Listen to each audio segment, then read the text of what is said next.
இன்னைக்கு என் husband 3 kilo ரூ. 100 அப்படின்னு சொல்லிட்டு தக்காளி வாங்கிட்டு வந்தாங்க.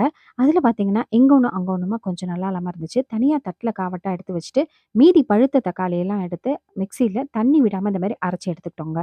அடுத்தது கடாயில சமையல் எண்ணெயோட சேர்த்து நல்லெண்ணெயும் சேர்த்து கடுகு, பெருங்காயம், கருவேப்பில தாளிச்சு இந்த அரைச்ச விழுத அப்படியே தூக்கி விட்டு 3 ஸ்பூன் உப்பு, 1 ஸ்பூன் மஞ்சத்தூள், 6 ஸ்பூன் காரப்பொடி. இந்த 1 1/2 கிலோ தக்காளி விழுதுக்கு ஏத்தா மாதிரி நான் கலந்துக்கிட்டேன். இத நல்லா அந்த காரத்தூள் கரையிற அளவுக்கு நல்லா வச்சுக்கோங்க.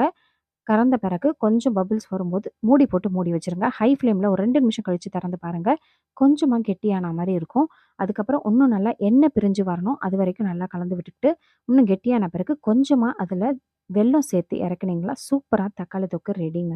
இது இட்லி, தோசை, சப்பாத்தி, பொங்கல், உப்புமா எல்லாத்துக்குமே அட்டகாசமான காம்பினேஷனா இருக்கும். இது ஒன்ஸ் ஸ்டோர் பண்ணிட்டீங்க அப்படின்னு சொன்னா ஃப்ரிட்ஜ்ல 15 நாளைக்கு கெடாம இருக்கும். இந்த வீடியோ உங்களுக்கு பிடிச்சிருந்தா லைக் பண்ணுங்க. நெக்ஸ்ட் வீடியோல பார்க்கலாம். பாய்.